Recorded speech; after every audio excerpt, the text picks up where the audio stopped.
Shalom saudaraku yang dikasihi oleh Tuhan Yesus Kristus.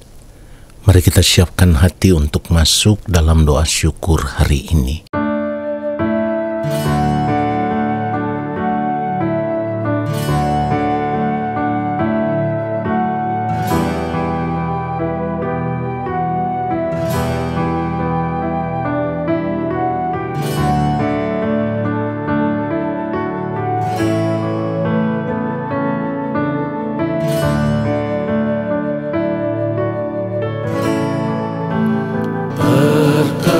Perkenankan hamba-Mu, ya Bapa, masuk dalam hadirat-Mu yang kudus. Perkenankan hamba-Mu, ya Yesus, sujud menyembah dalam kekudusan.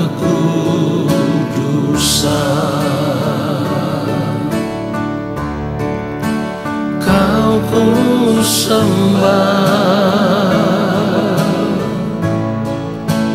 Kau ku sembah,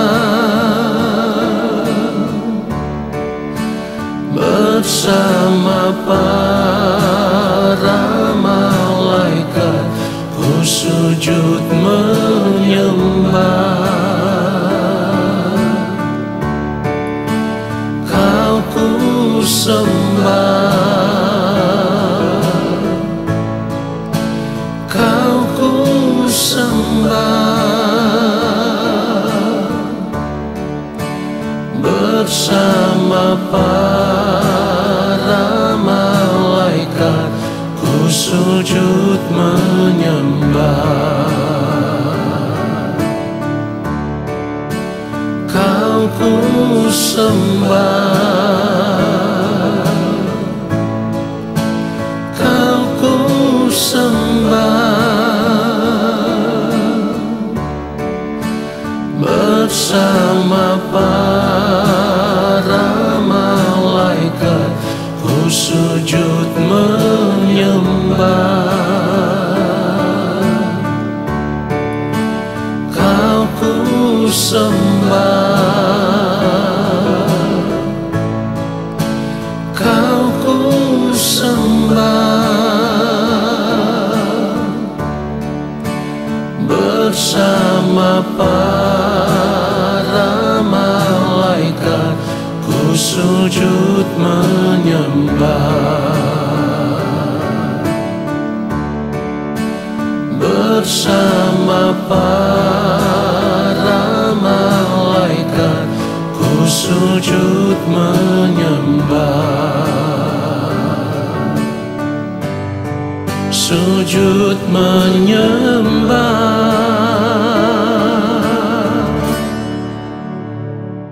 Mari kita berdoa.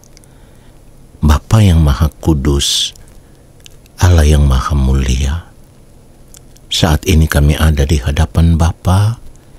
Kami mau duduk diam di dalam hadirat-Mu, dan kami mau membuka hati kami untuk diisi dengan kebenaran firman-Mu ya Tuhan. Berbicaralah bagi kami ya Bapa. Roh Kudus Tuhan, ajar kami untuk mengerti setiap kebenaran firman Tuhan yang kami dengar. Lalu kami mau hidup seturut dengan firman-Mu ya Tuhan di sepanjang umur hidup kami.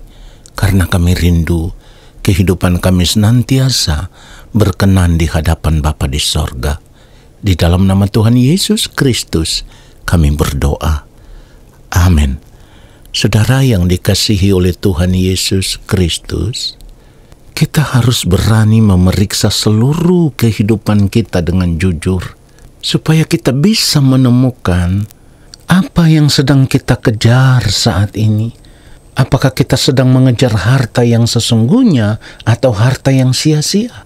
Sebab kalau kita masih mengikatkan diri dengan apa yang kita miliki, dengan apa yang kita anggap itu menyukakan, menyenangkan hati kita, itu bisa membahagiakan hidup kita, maka hal itu sama dengan kita sedang mengejar harta yang sia-sia, yang tidak akan membawa kita sampai di kekekalan nanti, saudaraku. Dan kalau kita menyadari ini, kita tidak akan membiarkan hidup kita terikat dengan apapun yang kita miliki saat ini. Karena segala sesuatu yang kita miliki, yang kita anggap itu menyenangkan, itu menyukakan hati kita, itu membahagiakan kehidupan kita, saudara, semuanya itu akan membuat kita semakin hari semakin menjauh dari Tuhan. Karena semuanya itu akan membuat kita hidup terikat dengan dunia ini. Kita akan selalu hidup bersahabat dengan dunia ini. Dan hal itu membuat kita tidak pernah mengerahkan fokus hidup kita untuk mengejar harta yang sesungguhnya, yaitu kebenaran hidup. Dan kalau kita tetap hidup dengan cara hidup yang demikian, semakin hari hidup kita akan semakin menjauh daripada Tuhan. Dan itu akan mendatangkan bahaya atas kehidupan kita di kekekalan nanti. Jadi kita harus menyadari akan hal ini, supaya kita bisa mengarahkan fokus hidup kita untuk mengejar harta yang sesungguhnya, yaitu kebenaran hidup. Tetapi kalau kita masih mengikatkan diri kita dengan apa yang kita miliki, maka ini merupakan alarm bahaya bagi kita. Kenapa saya katakan bahwa ini merupakan alarm bahaya?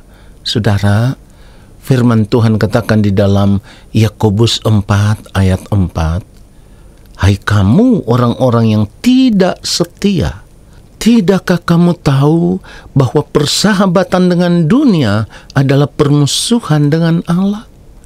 Jadi barang siapa hendak menjadi sahabat dunia ini, ia menjadikan dirinya musuh Allah." Saudara, ketika kita mengikatkan diri kita dengan segala sesuatu yang kita miliki, kita hidup menikmati semuanya itu. Hal itu menunjukkan bahwa kita memilih untuk tidak setia kepada Allah. Karena kita hidup dalam percintaan dengan dunia. Kita mengikatkan diri kita. Kita hidup bersahabat dengan apa yang firman Tuhan gambarkan sebagai mamon. Saudaraku, kalau kita memiliki cara hidup yang demikian, hal itu sama dengan kita menduakan Tuhan. Saudara perhatikan itu, ini tidak berlebihan. Apa yang saya katakan ini bukanlah sesuatu yang berlebihan. Karena seharusnya sebagai orang percaya kita sudah tidak boleh lagi mengikatkan diri kita dengan dunia ini, saudaraku.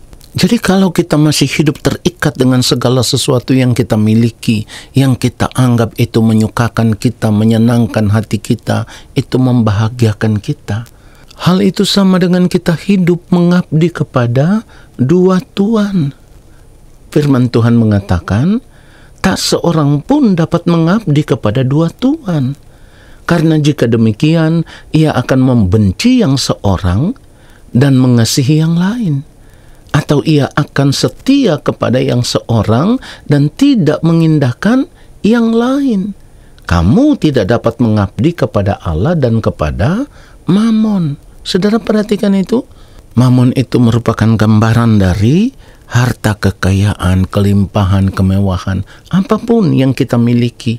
Kalau kita mengikatkan diri kita dengan semuanya itu, firman Tuhan mengatakan bahwa kita tidak setia kepada Allah. Saudara, itulah kenapa saya katakan tadi, kalau kita masih memiliki cara hidup yang demikian, seharusnya kita melihat ini sebagai alarm bahaya untuk masa depan kehidupan kita di kekekalan nanti, saudaraku. Tadi di dalam Yakobus 4 ayatnya yang keempat sudah dikatakan, "Hai kamu orang-orang yang tidak setia." Kenapa dikatakan orang-orang yang tidak setia? Karena ketika kita hidup dalam persahabatan dengan dunia ini, hidup dalam percintaan dengan dunia ini, hidup masih mengasihi dunia ini, masih ingin menikmati dunia ini dengan segala kesenangannya, itu menunjukkan bahwa kita tidak setia kepada Allah. Dan lebih daripada itu, ketika kita memiliki cara hidup yang demikian, hidup kita ada di dalam bahaya.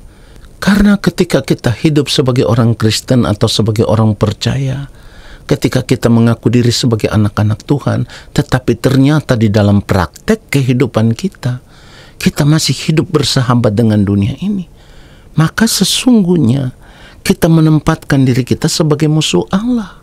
Firman Tuhan dengan tegas berkata, persahabatan dengan dunia adalah permusuhan dengan Allah. Jadi barang siapa hendak menjadi sahabat dunia ini, ia menjadikan dirinya musuh Allah. Saudaraku, itulah kenapa kita harus berani memeriksa kehidupan kita dengan jujur. Jangan sampai kita hanya hidup sebagai orang Kristen atau sebagai orang percaya, tetapi tanpa kita sadari cara hidup kita sama dengan kita hidup dalam permusuhan dengan Allah.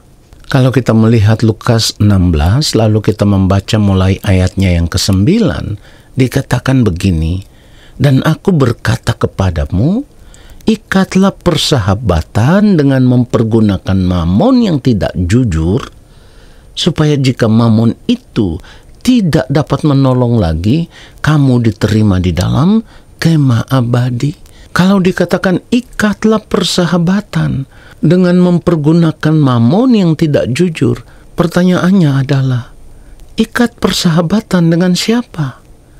Ikat persahabatan dengan Allah.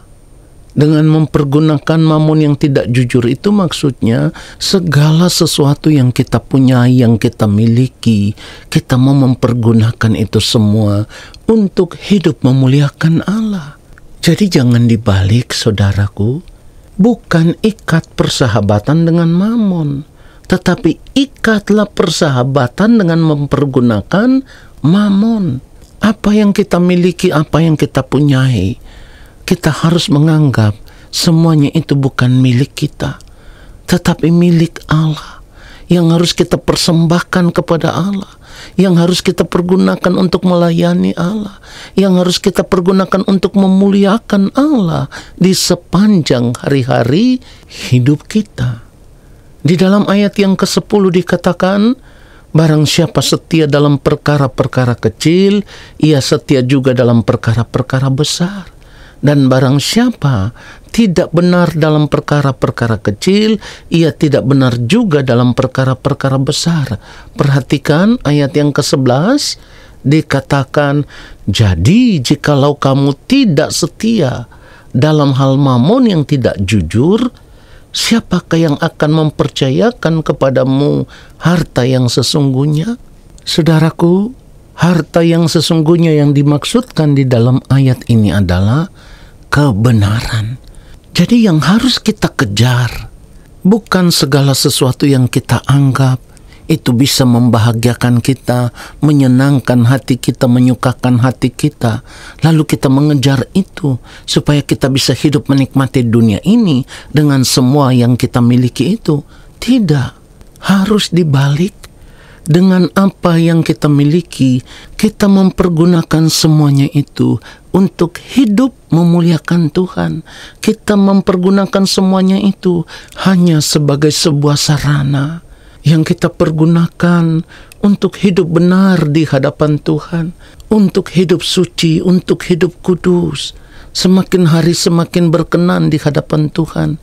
Yang harus kita kejar itu adalah kebenaran hidup yang seperti ini. Itulah kenapa saya sudah katakan dari awal, periksa hidup kita. Apa yang kita kejar saat ini? Apakah harta yang sesungguhnya atau yang sia-sia? Ingat, kalau kita masih hidup mengikatkan diri kita dengan apa yang kita miliki, mengikatkan diri kita dengan dunia ini, berarti hal itu sama dengan kita sedang melepaskan diri kita dari keterikatan dengan Allah. Karena kalau kita masih tetap hidup menikmati dunia ini, kita tidak akan pernah bisa hidup mengasihi Allah secara benar, saudaraku. Kenapa demikian? Kalau kita terus bersahabat dengan dunia ini, kita akan mengarahkan fokus hidup kita hanya tertuju kepada tawaran-tawaran kesenangan hidup dunia yang bisa kita nikmati.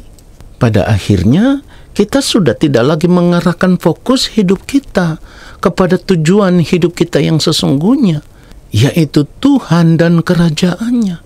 Kehidupan yang seperti inilah yang membuat kita semakin hari semakin menjauh dari Tuhan. Tetapi sebaliknya, kalau apa yang kita miliki, kita mempergunakan semuanya itu untuk memuliakan Allah. Tadi firman Tuhan sudah mengatakan, jika mamun itu tidak dapat menolong lagi, kamu diterima di dalam kemah abadi yang sama dengan diterima di dalam rumah Allah Bapa di sorga. Biarlah kebenaran firman Tuhan ini menyadarkan kita semua. Amin. Mari kita berdoa, saudaraku. Terima kasih Bapa yang Maha Kudus untuk kebenaran firman-Mu. Kami disadarkan oleh firman-Mu supaya tidak lagi mengikatkan diri kami dengan segala sesuatu yang kami miliki. Kami mau berjuang untuk semakin hari hidup semakin terikat dengan Engkau saja ya Tuhan. Supaya kehidupan kami ditemukan benar di hadapan Bapa. Kami bersyukur untuk firman-Mu, dan saat ini kami percaya Engkau akan memberkati kami. Turunlah atas kehidupan kami segala berkat kasih karunia daripada Allah Bapa di sorga, rahmat cinta kasih dari Tuhan Yesus Kristus, di dalam persekutuan yang manis dengan Roh Allah yang kudus, menyertai langkah hidup kami dan memberkati kami sekarang dan sampai selama-lamanya. Amin. Saudara, terima kasih sudah mengikuti doa syukur hari ini. Tuhan Yesus memberkati kita semua. Shalom.